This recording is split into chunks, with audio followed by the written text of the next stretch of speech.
Prime Minister Dr. Terence Drew has confirmed that St. Kitts and Nevis has signed a memorandum of understanding with the United States regarding the acceptance of third country deportees. The disclosure was made Thursday, January 8th, during the Prime Minister's monthly roundtable engagement with members of the media. Dr. Drew explained that under the agreement, St. Kitts and Nevis may accept deportees who are nationals of CARICOM member states, with Haiti specifically excluded from the arrangement. So St. Kitts and Nevis has negotiated and entered into a memorandum of understanding with the United States of America for the potential transfer of certain third country nationals.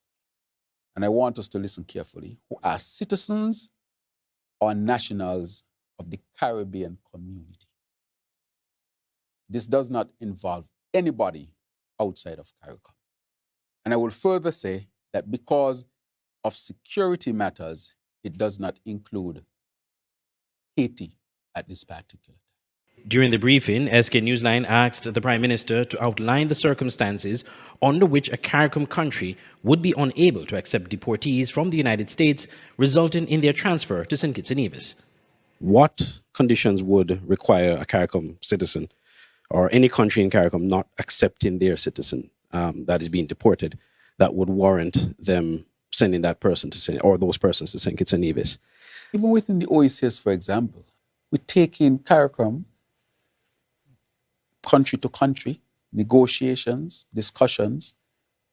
I can take 2 of your people, and sometimes they take our people. We just don't advertise it. So we have that type of framework already set up in CARICOM. And it happens all of the time.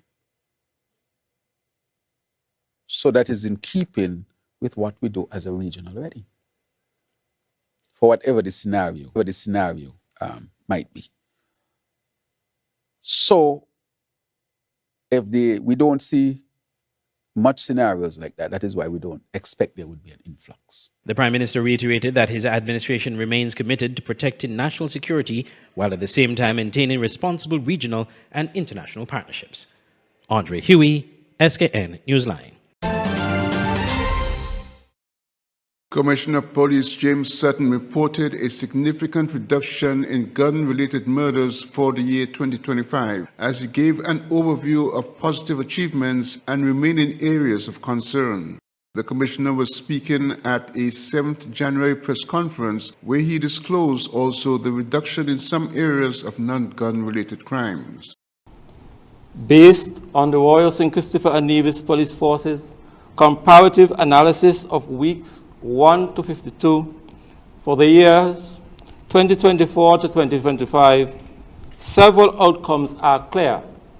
In 2025, the Federation recorded a significant reduction in firearm-related homicides, declining from 25 in 2024 to 4 in 2025, representing an 84% decrease. Non-fatal shootings was equal to that of 2024. Robberies decreased by 29%. Sexual assaults decreased by 51%. Larcenies decreased by 7%. Crimes against tourists remained extremely low, with only 3 reported incidents in 2025. These figures reflect sustained enforcement efforts, intelligence-led operations, firearm interdictions, and increased cooperation from sections of the public. Fewer guns on our street mean fewer gun victims. That relationship is neither theoretical or accidental. However, the data also reveals areas of grave concern. Firearm homicide declined. Other bodily harm offenses increased by 11%, rising from 146 incidents in 2024 to 157 in 2025. Malicious damage increased by 20%. firearm and ammunition possession offenses rose by 37%, indicating continued attempts to access or retain weapons despite enforcement pressure. According to the Commissioner of Police, the data also indicate an increase in aggression as some choose not to resolve problems through non-physical means. He said it reflects a decline in basic conflict resolution skills in our society. Glenn Bart reporting for Skn Newsline. Stay connected to the best of local and Caribbean content anywhere, anytime with the TVC Plus app, the official app of TVC Channel 40. With the TVC Plus app, you can watch TVC Channel 40 live, catch every episode of your favorite shows on demand, watch exclusive pay-per-view content, listen to Voice of the Caribbean radio, and watch and read Skn Newsline. The TVC Plus app is available on all your devices. On the Google Play Store, search TVC and the plus sign. In the Apple App Store, type the words TVC Plus. And we're also available on the Amazon App Store for Fire TV and Fire Stick devices. Search the words TVC Plus. Download today and take TVC Channel 40 wherever you go. The TVC Plus app. Stream, watch, enjoy. Your favorite TV shows are just a click away with TVC Plus at tvcplus.live. Stream our 24-hour live programming. Catch the latest episodes of TVC Originals on demand. Enjoy premium pay-per-view content and so much more. Watch on any device, TV, laptop, tablet, or smartphone. Visit www.tvcplus.live. Stream, watch, enjoy. The Skn Newsline website now offers you more news. Log on to www.sknnewsline.com for local, regional, and international news. You can also watch the latest newscast and keep abreast with news in sports, all from sknnewsline.com. That's www.sknnewsline.com. News at your fingertips. Good day to the beautiful people of St. Kitts and Nevis. St. Martin News Desk now airs on Monday, Tuesdays, and Thursdays on TVC at 11 a.m. and then again at 5 p.m. So make sure to tune in. It's entertainment TV at its finest. Join us for Main Event, the Caribbean's leading entertainment show only on Television Caribbean TVC. Tune in as our host chats with top artists and entertainers, bring you the latest buzz in entertainment, and showcase the hottest music videos from the region's biggest stars. Main Event airs on Thursdays at 8 p.m. with rebroadcast on Fridays at 10 a.m. and 6 p.m. When it comes to entertainment, it's always the Main Event on TVC.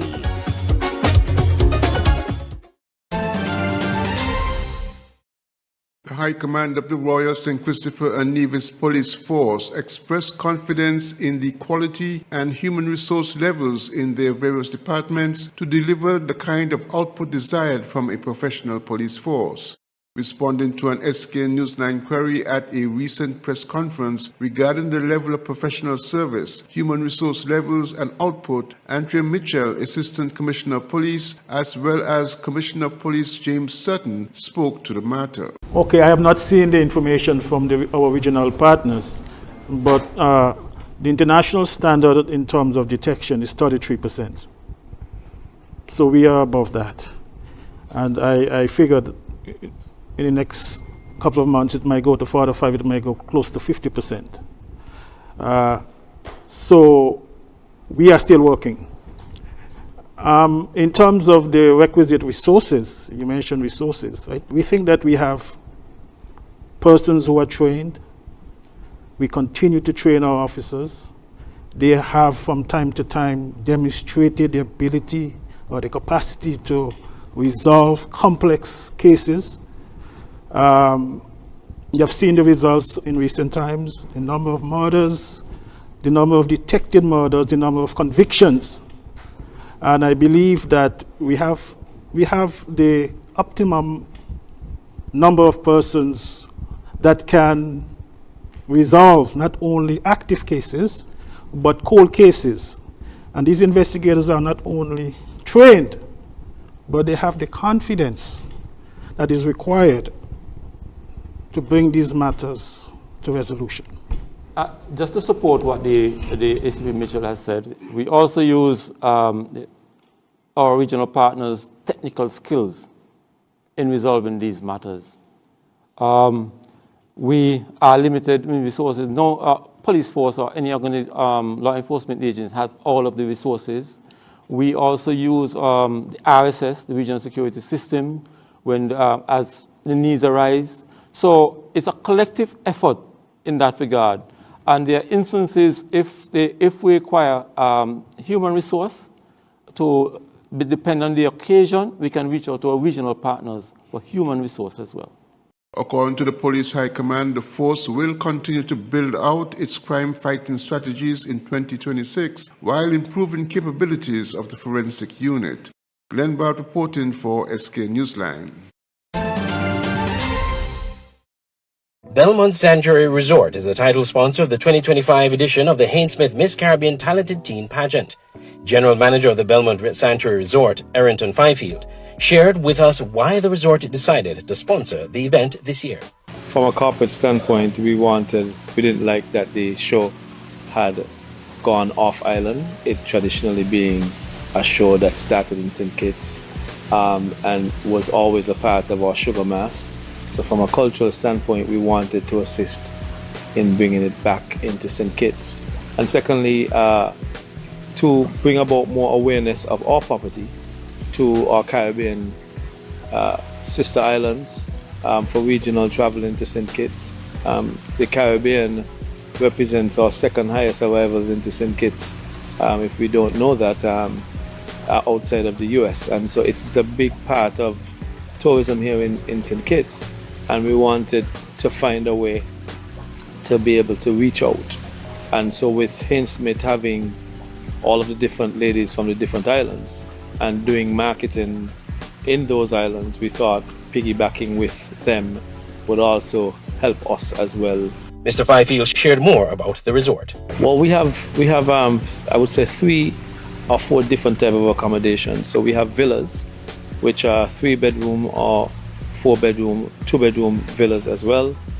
We also have cottages. So it's not a traditional type hotel where you have a big building. We have separate cottages. We have 35 cottages, some with pool, some without pool, but most have their own pool. We also have a big, what we call like the penthouse, we call the farmhouse, and that is a 4-bedroom villa, but it's really big and really designed for families of that nature. So we have different classes of rooms. We also run 2 restaurants.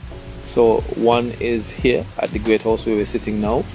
This is the kitchen is the name of it. We also run a beachfront restaurant down in Date Bay called Arthur's. During their stay in St. Kitts and Nevis, the 9 contestants of the pageant have brunch at the restaurant at the resort, given a tour of the property.